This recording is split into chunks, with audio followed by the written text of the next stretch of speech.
The early evening rain had finally subsided, leaving the streets of downtown Los Angeles glistening under the warm glow of street lamps.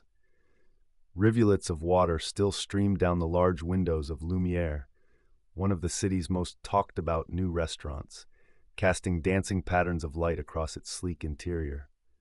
Despite being open for only 6 months, the modern French bistro had quickly garnered critical acclaim, not just for its innovative cuisine, but for its understated elegance that managed to feel both exclusive and welcoming. What few patrons knew was that Lumiere was partially owned by Keanu Reeves, who had quietly partnered with his longtime friend and acclaimed chef Marc Bouchard to bring the restaurant to life. Keanu's involvement had been deliberately kept out of the press releases and marketing materials. His contribution was financial backing and occasional input on the ambiance and hospitality philosophy, while Mark handled the culinary vision and day-to-day operations. On this particular Tuesday evening, Keanu approached the restaurant from the back alley, using the staff entrance as he often did when visiting. He preferred to observe the establishment in its natural state, rather than creating the stir his presence might cause among diners. Dressed in simple dark jeans, a black button-up shirt, and a well-worn leather jacket, with his hair slightly damp from the rain, he looked more like a motorcycle enthusiast stopping in for dinner than one of Hollywood's most recognizable stars. The rear entrance led through a short hallway past the office and directly into the kitchen, a gleaming expanse of stainless steel where Mark's team executed their culinary choreography with practiced precision. Normally, Keanu would pause here to observe the kitchen operations and exchange a quick word with Mark if he was at the pass. Tonight, however, the executive chef was attending a culinary conference in New York, leaving his capable sous chef, Alicia, in charge. Keanu nodded a quiet greeting to a few staff members who recognized him, then slipped through the swinging door that connected the kitchen to the dining room.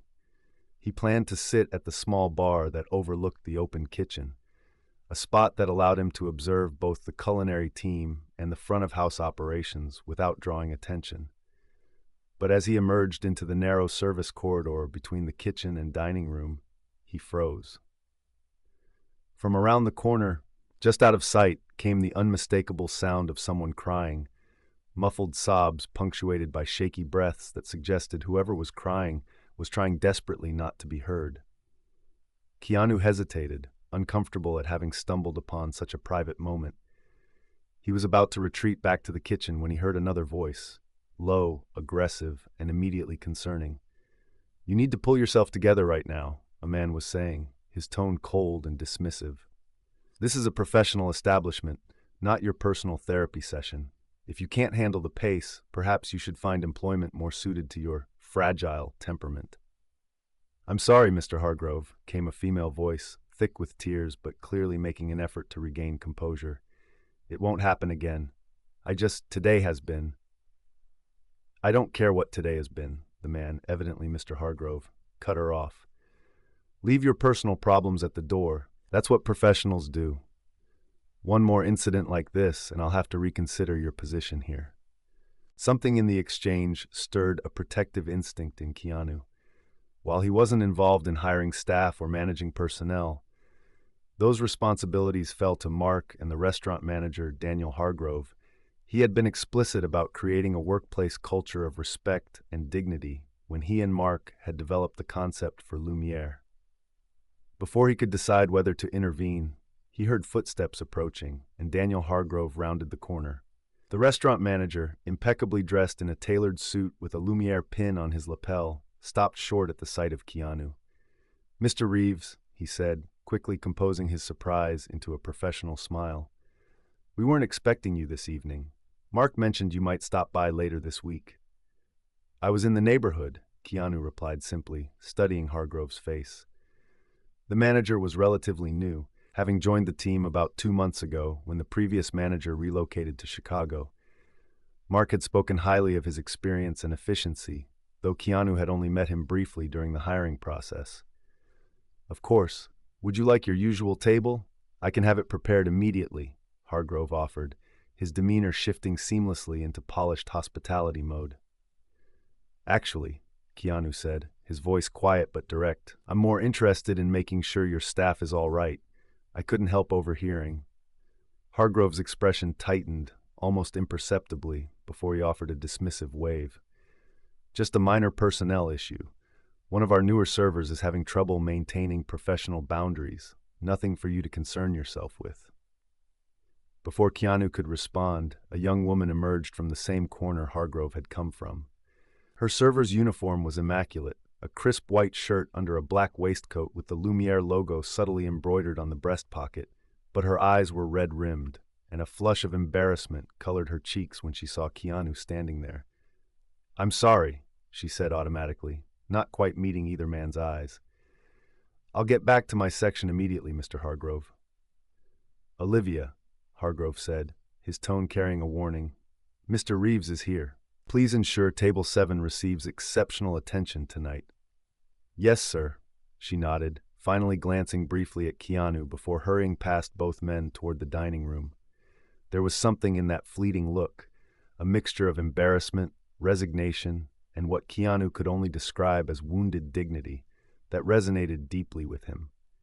He'd encountered enough artificial smiles in Hollywood to recognize the difference between performance and authentic emotion.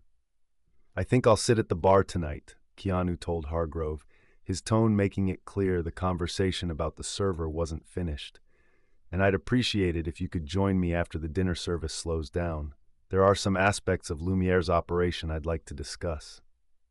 Hargrove's smile remained fixed, but a flicker of uncertainty crossed his eyes. "Of course, Mr. Reeves. Anything you need." As Keanu made his way to the bar, he couldn't shake the image of Olivia's face or the sound of her muffled tears. While he generally preferred to maintain a hands-off approach to the business, allowing Mark and the management team to handle day-to-day operations, something about this situation felt like it required his attention.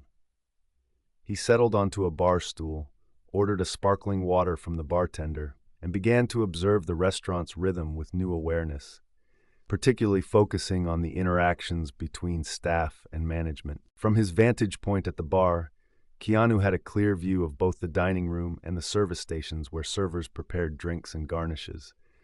He watched as Olivia moved efficiently between tables, her professional demeanor firmly back in place, though he noticed she seemed to avoid eye contact with Hargrove whenever possible. Thomas, the head bartender who had worked at Lumiere since its opening, placed a glass of sparkling water with lime before Keanu. After ensuring no other customers needed immediate attention, he leaned slightly across the polished wooden bar. "Good to see you, Mr. Reeves," Thomas said quietly. "Checking in while Chef Mark is away?" Keanu nodded. "Just observing tonight. Place seems to be running smoothly." "Mostly," Thomas agreed, wiping an invisible spot on the bar. Something in his tone suggested there was more to the story. "I couldn't help noticing one of your servers seemed upset earlier," Keanu commented, keeping his voice casual. Thomas glanced around discreetly before responding. "Olivia. She's one of our best, actually. Been here almost from the beginning. Customers love her." "But?" Keanu prompted, sensing the unspoken qualification. Thomas hesitated, clearly weighing professional discretion against his evident concern. "Things have been different since Mr. Hargrove took over. The previous manager, Julia, had a more collaborative approach." Keanu nodded, encouraging Thomas to continue. "Olivia's going through some personal challenges," Thomas explained, keeping his voice low. "Her mother was diagnosed with cancer a few months ago. She's been trying to balance caregiving with work and occasionally needs to adjust her schedule for doctor's appointments. Julia was accommodating, but Mr. Hargrove has been less flexible." "I see," Keanu said, his suspicions confirmed. "And today?" "Her mother started a new treatment this morning. Apparently, it was rough. Olivia got a call during her break and was understandably shaken. She stepped away for a moment to compose herself. But Hargrove found her," Keanu finished. Thomas nodded, then straightened as several customers approached the bar. "Just my observation, sir," he said professionally before turning to greet the new arrivals. Keanu sipped his water thoughtfully, watching the dining room with increased attention. He noticed that while Hargrove maintained an impeccable front with customers, greeting regulars by name, ensuring glasses were promptly refilled, overseeing the timing of courses with precision, His interactions with staff carried a subtle undercurrent of condescension. It wasn't overt enough to be immediately apparent, but manifested in small ways. A dismissive gesture when a server asked a question, an unnecessarily public correction of a minor error, a tendency to take credit for smooth operations, while quickly assigning blame for any hiccups. As the evening progressed and Keanu enjoyed a simple meal at the bar, he also observed Olivia more closely. Despite her earlier distress, she performed her duties with remarkable grace, remembering customer preferences, offering thoughtful wine pairings, and maintaining genuine warmth in her interactions. Several times, he noticed her checking her phone discreetly during moments between tables, her expression tightening each time before she tucked it away and resumed her professional demeanor. Around 9:30, as the dinner rush began to subside, Keanu noticed Olivia approach Hargrove near the host stand, speaking in a low voice. Though he couldn't hear the exchange, he could read the body language clearly enough. Olivia making a request, her posture both deferential and urgent, Hargrove responding with a firm headshake and dismissive gesture before walking away, leaving her standing alone, her shoulders momentarily slumping before she composed herself and returned to her section. It was at this moment that Keanu decided to intervene, though not in the way most people might expect. Having spent decades in an industry where ego often overshadowed humanity, he had developed a deep appreciation for the power of listening rather than commanding, of understanding before acting. When Olivia next passed near the bar, Keanu gently raised his hand to catch her attention. "Excuse me," he said, his voice carrying that distinctive gentle resonance that had become familiar to moviegoers worldwide. "Could I trouble you for a moment of your time?" Olivia approached with professional courtesy, though Keanu could see the strain behind her smile. Up close, the evidence of her earlier tears was almost completely erased, save for a slight puffiness around her eyes that makeup couldn't quite conceal. "Of course, sir. How can I help you?" "The salmon was excellent," Keanu said, gesturing to his empty plate. "Perfectly cooked." "I'm glad you enjoyed it," Olivia replied. "Would you like to see our dessert menu?" "Actually," Keanu said, lowering his voice slightly, "I wanted to ask if you're all right. I couldn't help overhearing earlier in the service corridor." A flash of embarrassment crossed Olivia's face, followed by resignation. "I apologize for that, sir. It was unprofessional of me to bring personal matters into the workplace." "No apology necessary," Keanu assured her. "We're all human before we're professionals. Sometimes life doesn't respect the boundaries of a work schedule." Something in his tone, the simple acknowledgement of her humanity without judgment, caused Olivia's carefully maintained composure to waver momentarily. She glanced around to ensure no one was within earshot before responding. "Thank you for understanding. It's been a challenging day, but I'm managing." "Your mother's treatment?" Keanu asked gently, surprise registered on Olivia's face. "How did you—" "The bartender mentioned it," Keanu explained. "I hope that's not overstepping." Olivia shook her head. "It's just, most customers don't." She paused, gathering herself. "Yes, my mother started a new chemotherapy regimen today. The initial response was difficult. I was just asking Mr. Hargrove if I could leave a bit early to check on her, but we're short-staffed tonight." The resignation in her voice suggested this wasn't the first such request that had been denied. Before Keanu could respond, Hargrove appeared beside them, his timing suggesting he'd been monitoring the interaction. "Is everything satisfactory with your meal, Mr. Reeves?" he asked, skillfully inserting himself into the conversation. "Olivia, I'm sure Mr. Reeves wouldn't want to be bothered with personal matters." "Actually," Keanu said calmly, his gaze still on Olivia, "I was just about to suggest that Olivia take the rest of the evening off. I notice the dining room is quieting down, and family emergencies should take priority." Hargrove's professional smile faltered. "While I appreciate your concern, Mr. Reeves, staffing decisions fall under my purview as manager. We have protocols in place for requesting time off, which need to be followed for the smooth operation of the restaurant." "I understand protocols," Keanu replied, his voice still gentle but carrying a newfound firmness. "I also understand humanity, and as an investor in this establishment, I have a vested interest in ensuring both are honored." The word investor landed with visible impact.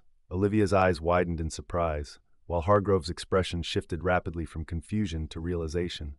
"You're an owner of Lumiere?" Olivia asked, connecting the dots between his presence in the service area earlier and his current intervention. Keanu nodded simply. "A silent partner.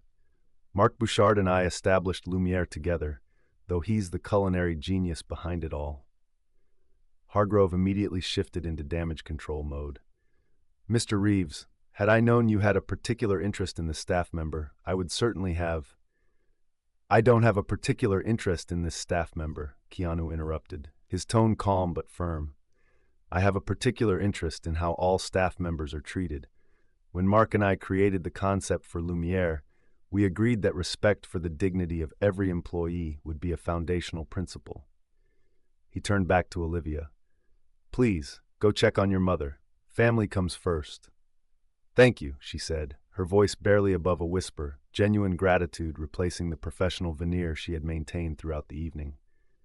As Olivia went to gather her things, Keanu returned his attention to Hargrove. "I believe we were going to have a conversation about operations once the dinner service slowed down. Now seems like a good time." The small office at the rear of the restaurant was simply furnished. A desk, 2 chairs, filing cabinets, and a corkboard covered with schedules, vendor information, and staff notes. Keanu settled into one of the chairs while Hargrove, visibly uncomfortable, took the seat behind the desk. "Mr. Reeves," Hargrove began, his tone calibrated to convey both respect and subtle defensiveness, "I want to assure you that I run this restaurant according to the highest professional standards.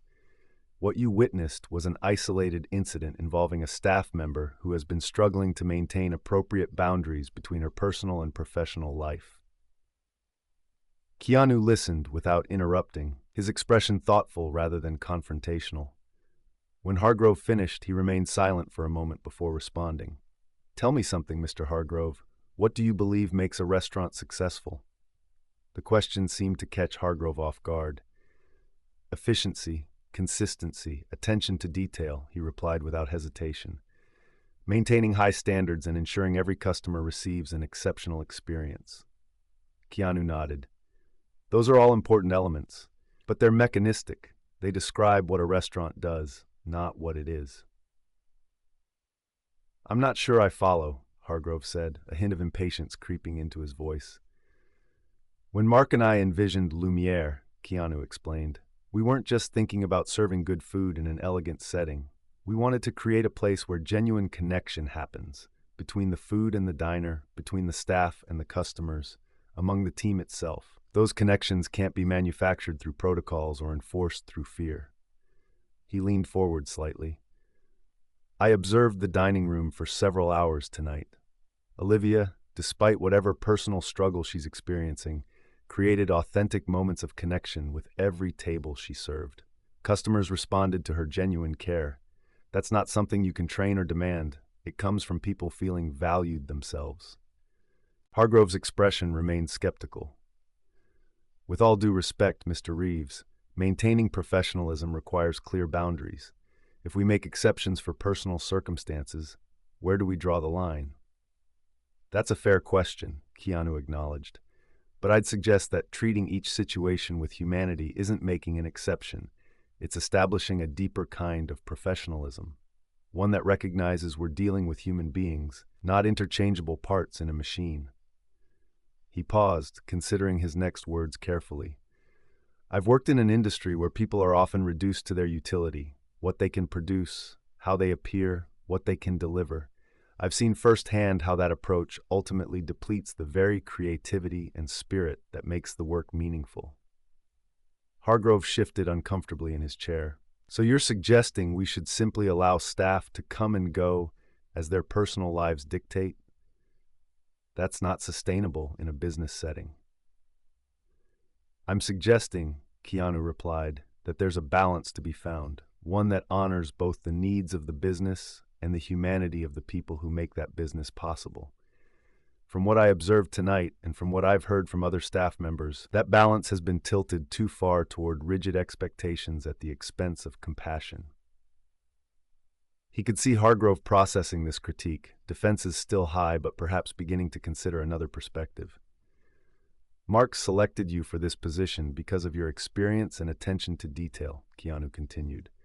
Those qualities are valuable, but they need to be balanced with emotional intelligence and a recognition that the most efficient operation isn't always the most effective in the long run. Are you asking for my resignation? Hargrove asked directly, his tone suggesting he was prepared for this outcome. Keanu shook his head. I'm asking for your reflection, to consider whether your current approach aligns with the values this restaurant was built upon. Mark will be back from New York on Friday. Before then, I'd like you to have conversations with each member of your staff, not to evaluate them, but to listen to them, to understand the challenges they're navigating while working here, and to consider how Score Lumiere might better support them while still maintaining excellent service. Hargrove looked surprised by this direction. You want me to interview the staff about their concerns? Not interview, Keanu corrected gently. Connect. Listen, there's a difference. Something in Hargrove's expression suggested this approach was entirely foreign to his management philosophy, but he nodded slowly. I'll arrange the conversations before Chef Bouchard returns. Thank you, Keanu said, rising from his chair. I believe you care about this restaurant's success, Mr. Hargrove. I'm simply suggesting that how we define success might need to be expanded beyond efficiency and profit margins. As he prepared to leave, Keanu paused at the door. One more thing. I'd appreciate it if you'd reach out to Olivia tonight to check on her mother's condition and assure her that her job is secure, regardless of what accommodations might be needed during this difficult time. After a moment's hesitation, Hargrove nodded. I'll call her this evening. 3 weeks later, Keanu returned to Lumiere, this time entering through the front door during the early dinner service. The restaurant had a warm, vibrant energy, tables filled with customers engaged in animated conversations, servers moving with relaxed efficiency between the kitchen and dining room, music at the perfect volume to create atmosphere without overwhelming conversation. Mark greeted him at the door with a warm handshake and led him to a quiet corner table. Good to see you, my friend. It's been too long. I was here a few weeks ago while you were in New York, Keanu reminded him as they settled into their seats. Ah, yes, Mark nodded, a knowing smile crossing his face. I heard about your impromptu management consultation. Daniel mentioned you had quite an impact. I hope I didn't overstep, Keanu said, genuinely concerned. It wasn't my intention to undermine his authority. Mark waved away the concern. On the contrary, whatever you said seems to have catalyzed some positive changes. Daniel has been different since I returned, more communicative with the staff, more flexible with scheduling. He's even implemented weekly team meetings where everyone can share ideas for improvement. And Olivia? Keanu asked, glancing around the dining room. She's here tonight, Mark confirmed. Her mother's health has stabilized somewhat, and Daniel worked with her to create a schedule that accommodates the treatment appointments. It's actually inspired a broader conversation about work-life balance for the entire team. As if summoned by their conversation, Olivia appeared at their table, her warm smile now reaching her eyes in a way it hadn't during Keanu's last visit. Good evening, Chef Mark, Mr. Reeves, she greeted them. It's lovely to see you both. How's your mother doing? Keanu asked directly, bypassing the usual pleasantries. Olivia's expression softened. Much better, thank you. The new treatment regimen has been more effective with fewer side effects, and having the flexibility to be present for her appointments has made a world of difference for both of us. I'm glad to hear it, Keanu said sincerely. Actually, Olivia continued, I wanted to thank you for what you did that night. Not just for me, but for how it's changed things here. She glanced around the restaurant before continuing. There's a different atmosphere now. People feel seen in a way they didn't before. That's all I could hope for, Keanu replied simply. After Olivia had taken their orders and moved on to another table, Mark leaned forward. You know, when we first discussed creating Lumiere, we talked about the food, the ambiance, the business model, all the tangible elements. But what you recognized that night was something I think we both believed, but hadn't explicitly articulated. That the true heart of a restaurant isn't the cuisine or the decor, but the humanity of the people who bring it to life every day. Keanu nodded, watching as Olivia laughed genuinely at something a customer said, the weight that had been visible in her shoulders 3 weeks ago now noticeably absent. Across the room, he noticed Hargrove engaged in conversation with one of the newer servers, his posture open and attentive, rather than rigid and authoritative. "It's easy to create systems that maximize efficiency," Keanu observed. "Much harder to create cultures that honor both excellence and compassion. But when you manage to do both, magic happens," Mark finished for him, gesturing to the vibrant scene around them. "Customers feel it, staff embody it. It becomes self-sustaining." As the evening progressed, Keanu observed the subtle but significant shifts in how the restaurant operated. There was a fluidity to the service, a genuine warmth in interactions that couldn't be trained or mandated. It emerged organically from people feeling valued and respected in their work. When Daniel Hargrove stopped by their table later in the meal, Keanu was struck by the transformation in his demeanor. The rigid perfectionism had been replaced by a more grounded confidence, one that didn't require constant assertion of authority to feel secure. "Mr. Reeves," Hargrove greeted him, "I wanted to thank you for our conversation last month. It challenged some long-held assumptions I had about effective management." "How so?" Keanu asked, genuinely curious about the man's evolution. "I've always believed that maintaining strict professional boundaries was the key to running a successful establishment," Hargrove explained. "But these past weeks have shown me that acknowledging the humanity in the workplace doesn't undermine professionalism, it enhances it. Our staff retention has improved, customer satisfaction scores are up, and ironically, we're operating more efficiently than before. Because people bring their best selves when they feel their whole selves are welcome," Keanu suggested. Hargrove nodded thoughtfully. "Exactly. It's a different kind of professionalism than what I was taught in hospitality management, but I can't argue with the results." After Hargrove moved on to attend to other guests, Mark regarded Keanu with amused admiration. "You know, for someone who prefers to remain a silent partner, you have quite an impact when you do speak up." Keanu shrugged slightly, a small smile playing at the corners of his mouth. "Sometimes the most important thing we can do is simply notice when someone is struggling and acknowledge their experience. It costs nothing but attention, yet it can change everything." As they finished their meal, Keanu watched Olivia moving through the restaurant with renewed energy and purpose, her interactions with customers and colleagues alike infused with authentic warmth. The tears he had overheard that rainy evening had led to a transformation that extended far beyond one server's personal circumstances, rippling outward to touch the entire restaurant culture. It was a reminder of something he had learned repeatedly throughout his life and career, that beneath the surface of our professional roles and social masks, we all share the same fundamental needs for dignity, connection, and understanding. And sometimes, the most profound impact comes not from grand gestures or dramatic interventions, but from simply pausing long enough to hear the unspoken struggles behind a moment of vulnerability. As he prepared to leave, Keanu noticed a new addition to the small plaque near the entrance that listed Lumiere's values. Below culinary excellence and exceptional service, a third principle had been added: compassionate community.